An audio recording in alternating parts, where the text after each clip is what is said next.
Jammu Kashmir tourist development corporation employees union द्वारा TRC Jammu में नवनिर्वाचित जम्मू प्रांत बॉडी का कन्वेंशन कम शपथ समारोह सफलतापूर्वक आयोजित किया गया।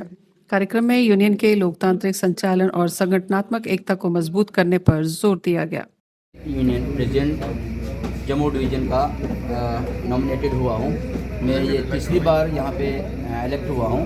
अनअपोज्ड हमने यहाँ इलेक्शन प्रोसेस किया, उसमें मैं अनअपोज्ड यहाँ पे इलेक्ट हुआ हूँ। तो मैं आप सभी मीडिया कर्मी के थ्रू या आपके थ्रू ये मैसेज देना चाहता हूँ, हमारे जो यहाँ इलेक्टेड गवर्नमेंट है, जनाब सीएम हमारे उमर अब्दुल्ला साहब जी हैं, वो हमारे टूरिज़म मिनिस्टर होने के नाते हम इस कॉर्पोरेशन में जो मसाइल हैं, मैं उम्मीद करता हूँ आपके माध्यम से आप हमारा एक ब्रिज बन के हमारा काम करेंगे। जो हमारे मसाइल हैं वो जनाब उमर अब्दुल्ला यहाँ पूरी गवर्नमेंट तक पहुँचाएंगे। जो हमारे यहाँ मसाइल हैं, मसाइल हमारे बहुत ज़्यादा हैं। तो सबसे मेन मसला यहाँ हमारी सैलरी टाइम पे नहीं आती है।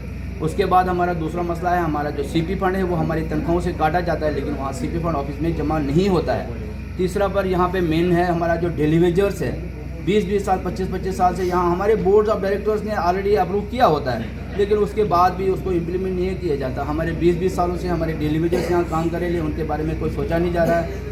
इस वक्त जो इस हालात में, इस महंगाई के दौर में कोई 9,000 से लेकर 15,000 तक कैसे गुजारा कर सकता है। हम रेगुलर एम्प्लॉयज़ भी हमारे यहाँ पिछले 15 सालों से, हमारे 10 सालों या पिछले 15 साल से कोई डीपीसी नहीं हुए, जहाँ के जहाँ है वहीं हैं। और हमारे किसी कोई भी यहाँ पे तरक्की की कोई अवसर नहीं है। हमारा जो ये एवरग्रीन कॉरपोरेशन था, अभी भी है, रहेगा, लेकिन हमारे कुछ मसाइल ऐसे आए जिसकी वजह से, कोविड के आने की वजह से आए, कुछ बाकी हालात ऐसे आए जिसकी वजह से हमारे यहाँ हालात ऐसे हो गए कि हमारा पैसे की बहुत कमी होगी। उसके कारण हमें कुछ जो बेनिफिट्स हैं, हमारे जो रिटायरीज़ हैं, रिटायरीज़ यहाँ पे रिटायर होता है, हमारे पास कोई पेंशन का कोई बंदोबस्त है नहीं, लेकिन जो हमारे यहाँ रिटायरीज़ रिटायर हो रहे हैं उनको जाते वक्त खाली हाथ जाना पड़ता है। और खाली हाथ जाने के बाद भी उनको पिछले 5 सालों से कुछ लोगों को कुछ भी नहीं मिला है। तो कुछ गवर्नमेंट हमारी जो है मैनेजमेंट कोशिश कर रही है, वो देने की कोशिश कर रही है। उन्होंने सीरियल्स बनाए हैं, ऊपर से देने की कोशिश कर रही है, लेकिन जो हमारे मुलाजिम हजरात हैं उनको कुछ नहीं मिले, बड़े परेशान हैं। तो उसके कारण बजट सपोर्ट हम गवर्नमेंट से गुजारिश करते हैं, क्योंकि हमारे जो एसेट्स थे वो हाईवे के कारण सारे वो बाईपास हो गए। उसके कारण हमारे रेवेन्यू में ट्रेन सर्विस कश्मीर जाने से भी बड़ा फ़र्क पड़ गया। तो उससे हमारा जो हमें गवर्नमेंट से अपील करना चाहते हैं, आपके माध्यम से हम रिक्वेस्ट करते हैं कि हमारा बजटी सपोर्ट का कोई बंदोबस्त किया जाए, ताकि हमारे जो लाइबिलिटीज़ है, लगभग लाइबिलिटी 70 से 80 करोड़ के करीब पहुँच चुकी है।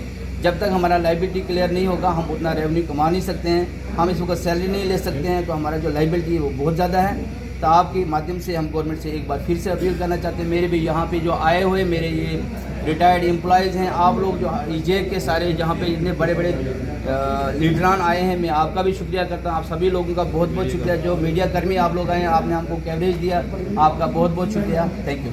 इस अवसर पर चुनाव आयोग द्वारा घोषित परिणामों के अनुसार कमलदीन को अध्यक्ष, अरविंद टिक्कू को चेयरमैन तथा अन्य पदाधिकारियों को विभिन्न जिम्मेदारियां सौंपी गई। समारोह में कई प्रमुख ट्रेड यूनियन नेताओं और संगठनों के प्रतिनिधियों ने भी भाग लिया।